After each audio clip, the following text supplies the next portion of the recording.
अस्सलाम वालेकुम, आप देख रहे हैं क्रिप्टो 1.0। मेरा नाम है बाबुल याशमी। क्रिप्टो मार्केट ने काफ़ी सारा पंप दिखाया है, उसके बारे में बात करेंगे क्यों इतना पंप आया है, और साथ में दो कॉइन्स के बारे में आज मैं आपको बताऊंगा जो कमेंट सेक्शन में आपने पूछे थे, एक FTT टोकन और एक ANC टोकन। FTT टोकन के बारे में बात करें तो यहाँ पे आप देख सकते हैं कि जब से FTX एक्सचेंज ने क्रैश किया है तो उसके बाद FTT का जो टोकन है वो हमें बड़े बुरे हालात में नज़र आ रहा है। थोड़ा बहुत ऊपर जाने की कोशिश करता है, ये देखें यहाँ से ऊपर गया तो फ़ौरन उसके बाद नीचे एक विक लगी है, अब दोबारा से फिर यहाँ पे आ गया है। तो मेरा नहीं ख्याल कि हमें मार्केट में इतने अच्छे टोकन होने के बावजूद भी हमें इसके ऊपर इन्वेस्ट करना चाहिए। हाँ, एक मैं आपको चीज़ बताऊँ, अगर आपके पास $1000 पड़े हैं और वो फालतू पड़े हैं 1000 के $1000, तो उसमें से भी सिर्फ मैं आपको जो सजेस्ट करूंगा ना कि यहाँ पे आप $100 लगाएं। अगर $1000 फालतू पड़े हुए हैं, ये नहीं है कि आपके पास $100 सारा का सारा कैपिटल है और वो आप इसके ऊपर लगा के बैठ जाएं। इस तरह के कॉइन्स में बहुत ज़्यादा रिस्क होता है। अगर ये स्टेबल होती है मार्केट FTX की, तो उसके बाद FTT का जो टोकन है ये बड़े अच्छे तरीके से पंप करेगा, और कम से कम भी अगर ये ऊपर गया ना तो आपको अभी जिस हालत में है 1.9 के ऊपर, अगर इससे भी ऊपर गया तो ये 1000% तक का पंप आ सकता है। लेकिन ये श्योर नहीं होता कि आपकी जो इन्वेस्टमेंट है वो वापस आएगी भी कि नहीं। ये भी बिल्कुल पॉसिबल है कि ये आपका जो $100 है ये भी सारा का सारा जो है वो लॉस में चला जाए। आप देख सकते हैं अगर ये नीचे जहाँ पे विक लगी है सिर्फ वहीं तक अगर आता है ना तो 46% आपका जो कैपिटल है वो चला जाएगा। तो यहाँ पे $1000 फालतू में से मैं कह रहा हूँ कि एक $100 आप यहाँ पे लगा सकते हैं, क्योंकि रिस्क है। अगर आप यहाँ पे वैसे FTX का जो टोकन है FTT, इसके बारे में देखें तो 2,81,600 के करीब इसका वाच लिस्ट का नंबर है, 214 नंबर के ऊपर ये रैंक कर रहा है। और क्योंकि इसमें से बहुत सारा कैपिटल जो है वो ऑलमोस्ट निकल चुका है, आप यहाँ पे देख सकते हैं 24 आवर का इसका वॉल्यूम सिर्फ और सिर्फ 9 मिलियन बचा हुआ है। और जहाँ पे फुली डिल्यूटेड मार्केट कैप आप देखें तो वो आपको 433 मिलियन नज़र आ रहा है। तो मतलब बहुत ज़्यादा गैप है। 24 आवर का जो वॉल्यूम है वो बहुत कम है, और मार्केट कैप इसका जो है वो अभी आप देखें तो वो 406 मिलियन के करीब अभी भी है, लेकिन ये 7% ऊपर जाने के बाद इतना है। अच्छा, सर्कुलेशन सप्लाई की बात करते हैं तो 93% सर्कुलेशन सप्लाई है, वो भी ठीक है। और टोटल सप्लाई की बात करते हैं तो 328 मिलियन इसकी टोटल सप्लाई है, वो भी कोई इतनी बड़ी बात नहीं है।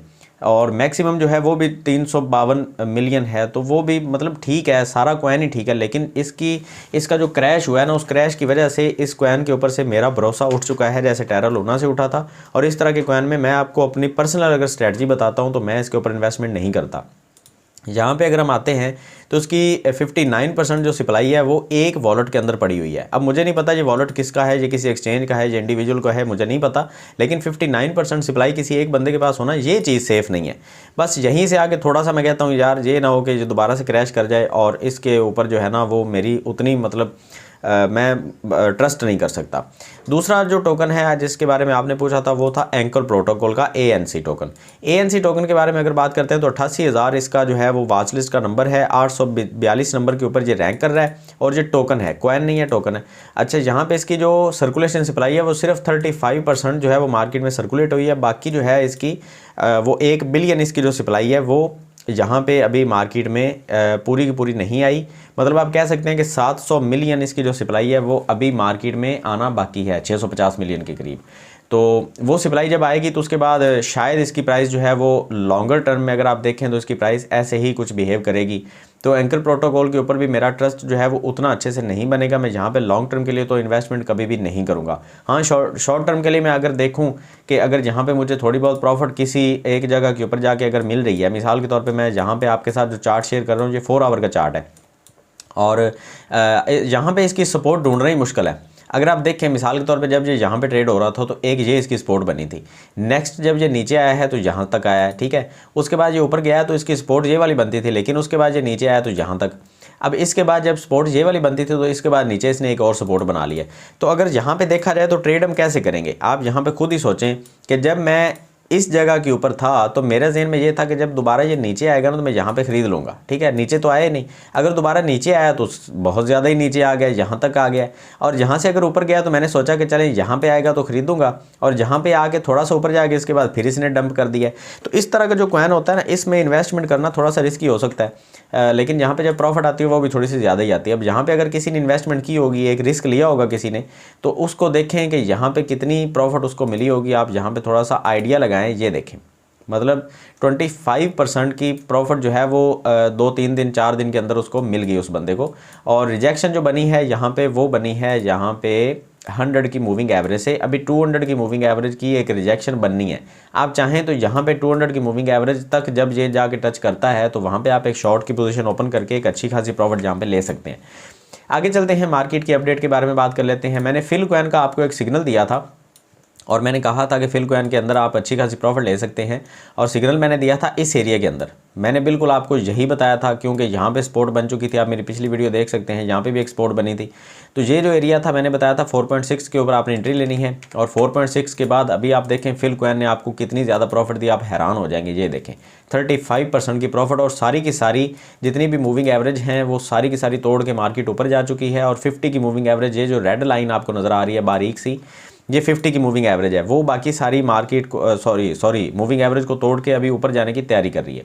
अगर ये लाइन ऊपर जाने में कामयाब हो जाती है और ये सारी की सारी जो लाइंस हैं बाकी 50 की मूविंग एवरेज, 100 की और 200 की मूविंग एवरेज से, अगर ये 100 200 की मूविंग एवरेज से और हाँ 20 की मूविंग एवरेज की बात करें, 20 की मूविंग एवरेज अगर 50, 100 और 200 की मूविंग एवरेज को क्रॉस कर देती है तो फिर हम देखेंगे कि यहाँ पे एक सपोर्ट बनेगी और उसके बाद मार्केट जो है वो बूम कर जाएगी। ठीक है, तो आप यहाँ पे थोड़ा सा अपने आप को तैयार रखें।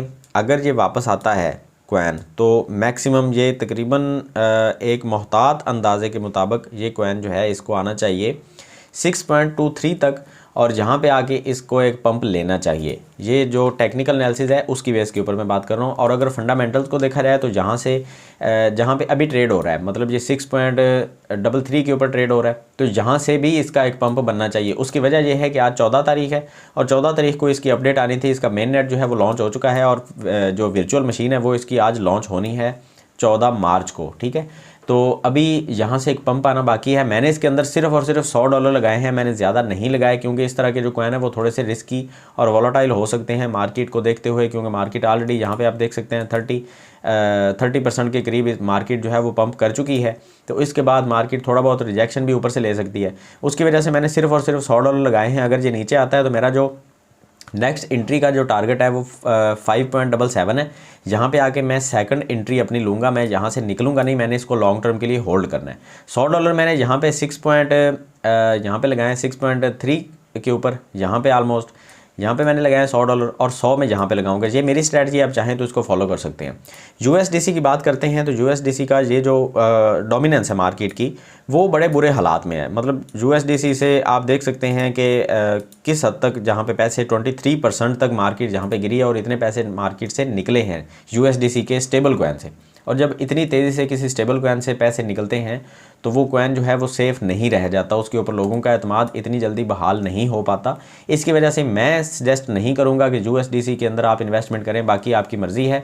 मेरी इन्वेस्टमेंट USDC के ऊपर कभी भी नहीं होगी। अब कोनो की बात कर लेते हैं। कोनो के अंदर मैंने जो आपको बार बार बताया हुआ है कि कोनो बार बार विक लगाता है, मैं आपको हर अपनी वीडियो में आई थिंक कोनो के बारे में लाजमी बता देता हूं कि कोनो की ये विक देखें 30% की है। यहाँ पे अगर आप देखते हैं तो 40% की है। उसके बाद यहाँ पे आप देखते हैं तो ये भी 40% की है। यहाँ पे मैंने एंट्री ली थी इस एरिया के अंदर, हाँ यहाँ पे नहीं सॉरी यहाँ पे मैंने एंट्री ली थी, और उसके बाद मैं अभी जो है वो 6% प्रॉफिट में हूँ। और उसके बाद मैं प्रॉफिट में नहीं हूँ, मैंने एग्ज़िट कर लिया था। यहाँ पे मैंने एंट्री ली थी इस एरिया के अंदर 0.021 के ऊपर मैंने एंट्री ली थी, और मैंने एग्ज़िट कर दिया था यहाँ पे 22.9 के ऊपर। यहाँ पे 5% की प्रॉफिट लेके मैंने यहाँ पे एक दफ़ा एग्ज़िट कर लिया था। उसकी वजह क्या थी? वजह ये थी कि ये जो अभी का सीन चल रहा है ये एक पैटर्न ड्रा हो रहा है। इस पैटर्न को हम बुलिश फ्लैग बोलते हैं, और बुलिश फ्लैग जो है वो जब ऊपर जाने की कोशिश करता है तो रीटेस्ट करने के बाद मार्केट जो है वो यहाँ तक जाएगी। 40% का पंप जो है वो यहाँ पे एक्सपेक्ट कर रहा हूँ। यहाँ पे मैं दोबारा एंट्री लेने वाला हूँ। इस वीडियो के बनाने के फ़ौरन बाद मेरी यहाँ पे एक एंट्री होगी, और ये एंट्री जो है वो मैं ज़्यादा नहीं करूँगा, $100-200 मैक्सिमम $250 तक की मैं यहाँ पे एंट्री लूँगा, और उसके बाद मैं वेट करूँगा जब ये 40% ऊपर जाएगा तो मैं इसको सेल करूँगा। अदरवाइज़ मैं लॉन्ग टर्म के लिए भी इसको होल्ड कर सकता हूँ, क्योंकि मैंने आपको बताया हुआ है कि ये कॉइन जो है इसके अंदर बहुत ज़्यादा पोटेंशियल है। आप देख सकते हैं जब इसने पिछली दफ़ा इतनी ज़्यादा विक लगाई थी तो ये ऑलमोस्ट 200% 300% की एक विक बनी थी। तो मेरा इसके अंदर जो पोटेंशियल मुझे नज़र आ रही है, शायद आपको नज़र आ रही हो, तो आप भी इसके अंदर इन्वेस्टमेंट कर सकते हैं। फाइनली अब चलते हैं बिटकॉइन की तरफ और देखते हैं बिटकॉइन का रिजेक्शन कहाँ से बनना है और बिटकॉइन की सूरत हाल क्या है। अगर आप देखें तो बिटकॉइन का जो ये बना था पैटर्न जिसके बारे में मैंने आपको बताया था, ये वाला जो पैटर्न है जिसको हम राइजिंग वेज बोलते हैं, इसने जब ब्रेकआउट किया था तो मैंने आपको बताया था यहाँ पे कि बिटकॉइन ने हमें इस एरिया के अंदर आके दिखाना है।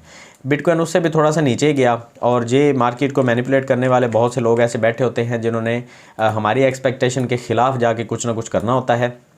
बिटकॉइन ने थोड़ा बहुत हमें बॉटम मज़ीद दिखाया और 19,300-400 की रेंज में आके बिटकॉइन वापस चला गया। अब ये जो पैटर्न है ये इनवैलिड हो चुका है, आपने इस पैटर्न को अब दोबारा नहीं देखना।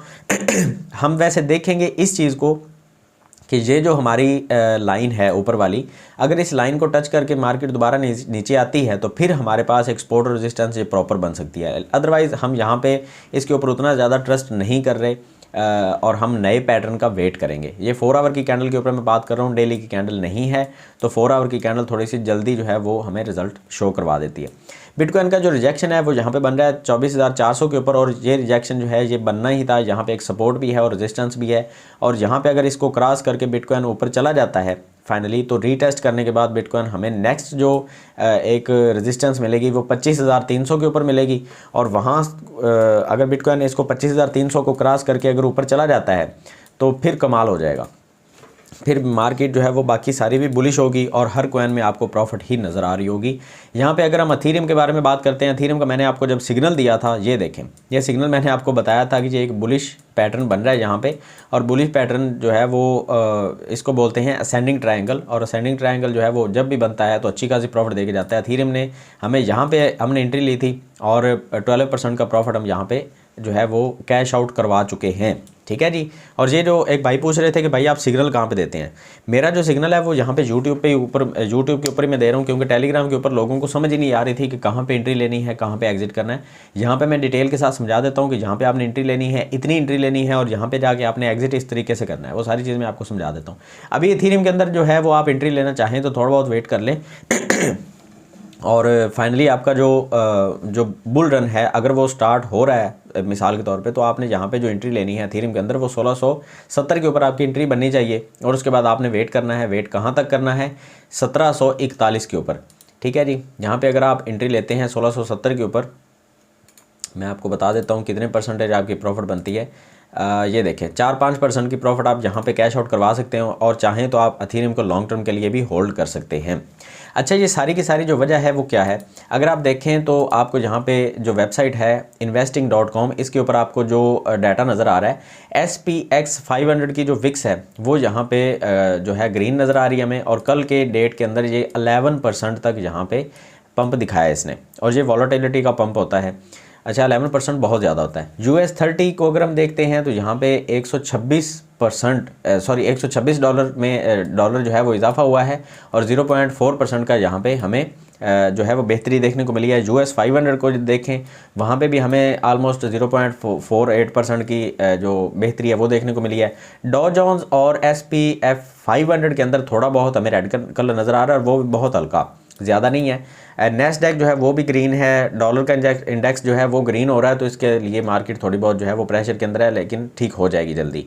तो ये जो पंप हमें नज़र आ रहा है इसकी वजह ये है कि अमेरिका के 3 बैंक जो हैं वो ऑलरेडी शट डाउन हो चुके हैं, और ये हुआ इसलिए है क्योंकि अमेरिका ने अपने जो इंटरेस्ट रेट हैं वो बहुत ज़्यादा बढ़ा दिए हैं। ये इंटरेस्ट रेट जैसे जैसे अमेरिका बढ़ाता जाएगा बैंक जो हैं वो क्रैश करते जाएंगे, तो इसलिए ये समझा जा रहा है कि ये जो बैंक हैं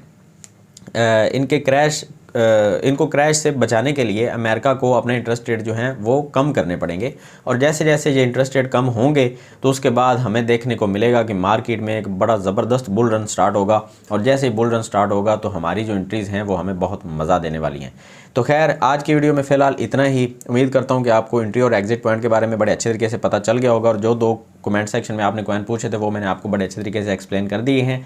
मिलते हैं नेक्स्ट वीडियो में, तो याद रखिएगा। अल्लाह हाफिज़।